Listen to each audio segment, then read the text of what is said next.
அனைவருக்கும் ஆண்டவராக இயேசு கிறிஸ்து நாமத்தினாலே அன்பும் சமாதானம் உண்டாவதாக. இந்த தெரிந்து கொள்ளப்பட்ட நிகழ்ச்சி மூலமாக உங்களை சந்திப்பதில் மகிழ்ச்சி. உங்களுக்கு அன்பும் சமாதானம் உண்டாவதாக. இன்றைக்கு கூட நாம் தெரிந்து கொள்ள பாடம் என்னென்னா, 4ஆம் காட்சி. ஆண்டவர் மரித்து நம்மளுக்காக பாடுகள் பட்டு மரித்து உயிர்த்து 4ஆவதாக காட்சி கொடுக்குறாரு. இப்போ எங்கே இருக்குதுன்னு பார்த்தீங்கன்னா, யோவான் 20வது அதிகாரம் 24லேருந்து 29 வரைக்கும் வசனம் படிச்சிங்கன்னா அதில் இருக்குது. அதாவது ஃபஸ்ட்டு சீடர்களுக்கு காட்சி கொடுப்பார். அப்போ அங்கே திதிமு என்ற தோமா அங்கே இருக்க மாட்டார். ஆனால் நான் அவங்க எல்லாம் சொல்லுவாங்க, இந்த மாதிரி நாங்கள் ஆண்டவரை பார்த்தோம், ஆண்டவர் வந்தால் இல்லை நான் அவர் கையில் விரல் விட்டு ஆணிப்பட்ட ஒரு கையில் விரலை விட்டு பார்ப்பேன், அவர் விழாவில் கையை வச்சு பார்ப்பேன், அப்போ தான் நான் நம்புவேன், அந்த மாதிரி சொல்லுவாருங்க. இப்போ சீடர்கள் எவ்வளோ சொல்லியும் அவர் அந்த நம்பிக்கை இருக்காது. நான் பார்த்தா தான் நம்புவேன், நான் தொட்டு பார்த்தா தான் நம்புவேன் அப்படின்ற அந்த இதில் இதுவாக இருப்பார். இப்போ பாருங்கள், அதே வாரத்தின் முதல் நாள் ஃபஸ்ட்டு வருவார், செகண்ட் அதே வாரத்தின் முதல் நாள். ஏன்னா அதிலேருந்து 8வது நாள் நீ போட்டுருக்குது. அப்போ அது வாரத்தின் முதல் நாளாக தான் இருக்கும் அப்படி இருக்குது. 8வது நாள் மறுபடியும் சீடர்களுக்கு காட்சி கொடுத்தார். பூட்டிய அறையில் உள்ளே உங்களுக்கு அமைதி உண்டாகுக, சமாதானம் உண்டாகுக அப்படின்னு சொல்கிறாரு. அப்போ தோமா அங்கே இருக்கிறார். அப்போ ஆண்டவர் தோமா ஏன் சந்தேகப்படுற, இங்கே வா, என் கையில் உன்னுடைய விரலை விட்டுப்பார், என் விழாவில் கை வச்சு தொட்டுப்பார் அப்படின்னும்போது தோமையார் அழுதுறார். அழுது அவர் என்ன பண்ணுறாரு, ஐயோ எப்படி இருக்கும் இல்லைங்களா. அதாவது இப்போ மரித்த ஒருத்தர் நம்ம சீடர்கள் சொல்லி கேட்கல, சகோதரர்கள் சொல்லி கேட்கல, ஆனாலும் ஆண்டவர் நம்மளுக்காக அவர் நம்பணுன்றதுக்காகவே அவர் வந்திருக்காரு. அவர் அவருக்கு காட்சி கொடுத்து, நம்பிக்கை கொள், சந்தேகப்படாத, திடமானதாக இரு அப்படின்னு சொல்லி இது பண்ணுறாருங்க. அப்போ ஆண்டவர் பாருங்கள், நம்மளுடைய சின்ன சந்தேகத்தை கூட ஆண்டவர் நீக்கி போடுறார். ஏன்னா தோமையாருக்கு அவருக்கு நம்ம அதை விட பயங்கரமான சந்தேக பிறவிகள் இல்லையா. ஆனால் ஆண்டவர் உயிர்த்த நாலாவது முறையாக சீடர்களுக்கு காட்சி கொடுக்குறார். அப்போ தோமையார் என் ஆண்டவரே என் தேவனே அப்படின்னு சொல்லுவார். இது என் ஆண்டவரே என் தேவனே. ஆண்டவர் யார், தேவன் யார்? ஆண்டவரும் அவர் தான், தேவனும் அவர் தான், இல்லைங்களா. அப்போ என் ஆண்டவரே என் தேவனே அப்படின்னு தான் சொல்கிறாரு. ஆதியில் இருந்தது தேவன், இப்போ இருக்கிற ஆண்டவர். பிதாவும்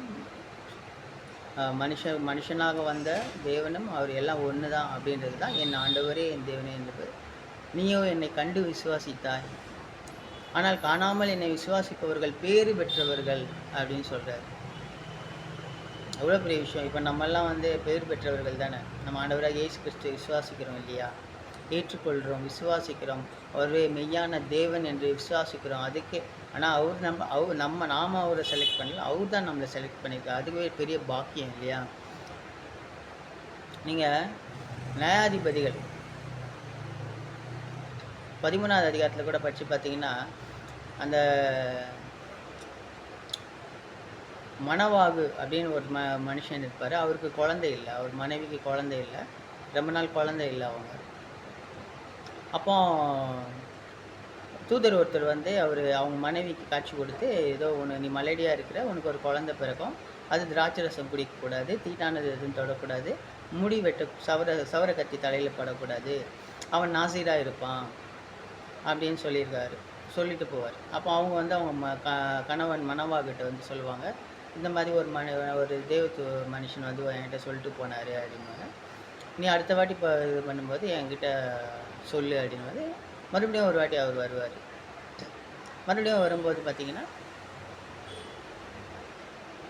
இந்த ஓடி இதோ அன்றைக்கி வந்த மனுஷன் இது வந்திருக்காரு. அப்போ ஓடி போய் கேட்பார், நீ தான் அன்றைக்கி வந்த மனுஷனா?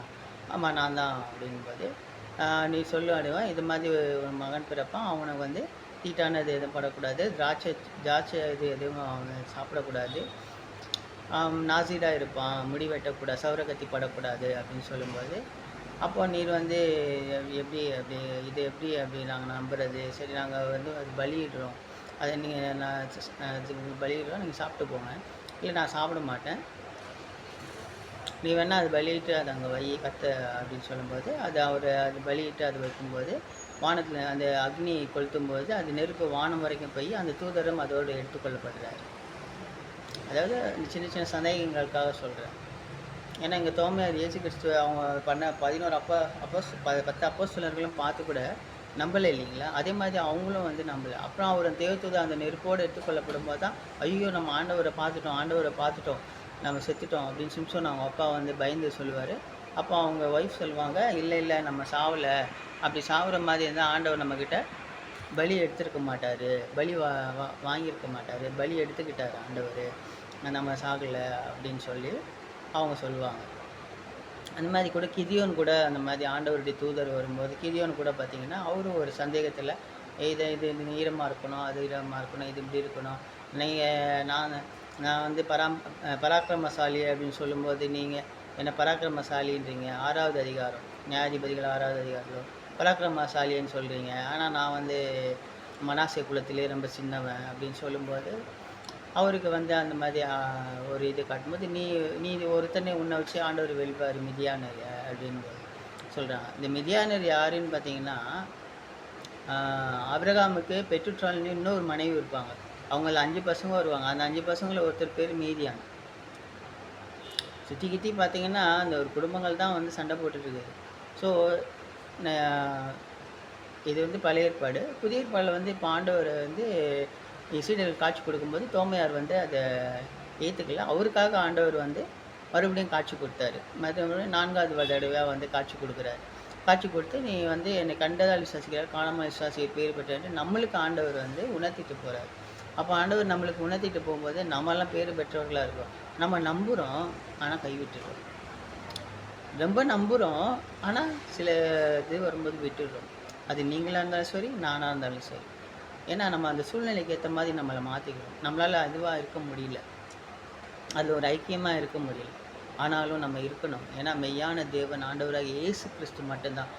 நம்மளுக்காக தன்னுடைய ரத்தத்தை சிந்தின ஒரே தேவன், கடைசி சொட்டு ரத்தத்தின் தண்ணியும் சிலுவையில் சிந்தின ஒரே தேவன் ஆண்டவராக இயேசு கிறிஸ்து தான்.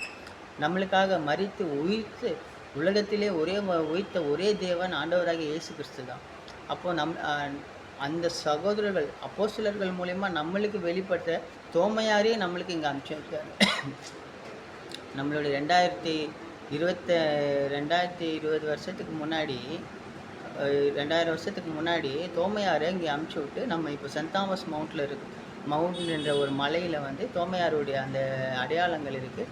சின்ன மலை லிட்டில் மவுண்ட்டுன்ற ஒரு இதுலேயும் அவர் அடையாளம் இருக்குது. சாந்தோமில் அவருடைய கல்லறை இருக்குது அப்படின்லாம் சொல்கிறாங்க. கன்னியாகுமரியில் அவர் சின்ன கோயில் இருக்குது அப்படின்னு சொல்கிறாங்க. ஸோ ஆண்டவர் நம்மளுக்காக அவர் அனுப்பிச்சி விட்ருக்காரு. எவ்வளோ பெரிய விஷயம் இல்லைங்க. ஆண்டவர் கூட இருந்து அவரை அப்போ எவ்வளோ ஒரு தைரியமாக வந்து இங்கே வந்து போதிச்சிருப்பார். நம்ம இன்றைக்கி அவரை பற்றி தெரிஞ்சுக்கிற அளவுக்கு அன்றைக்கி அவங்க சிந்தின அந்த ரத்தம், ஆண்டவர் சிந்தின ரத்தம், தோமையார் சிந்தின ரத்தம் எல்லாமே நம்மளை இன்றைக்கி ஆண்டவர் கூட சேர்க்கறதுக்கு ரொம்ப உதவியாக இருந்திருக்கு. அதனால் ஆண்டவருடைய அந்த 4வது காட்சி தோமையாருக்காகவே வந்தாருங்க. அதனால் நாமளும் வந்து சந்தேகப்படாமல், தோமையார் மாதிரி சந்தேகப்படாமல் நாம் ஆண்டவரை நேசித்து ஆண்டவரை நம்புவாங்க. இதோ உங்களுக்கு அன்பும் சமாதானம் உண்டாவதாக. இதோ நீங்கள் கர்த்தரால் ஆசீர்வதிக்கப்பட்டவர்கள். ஆமென்.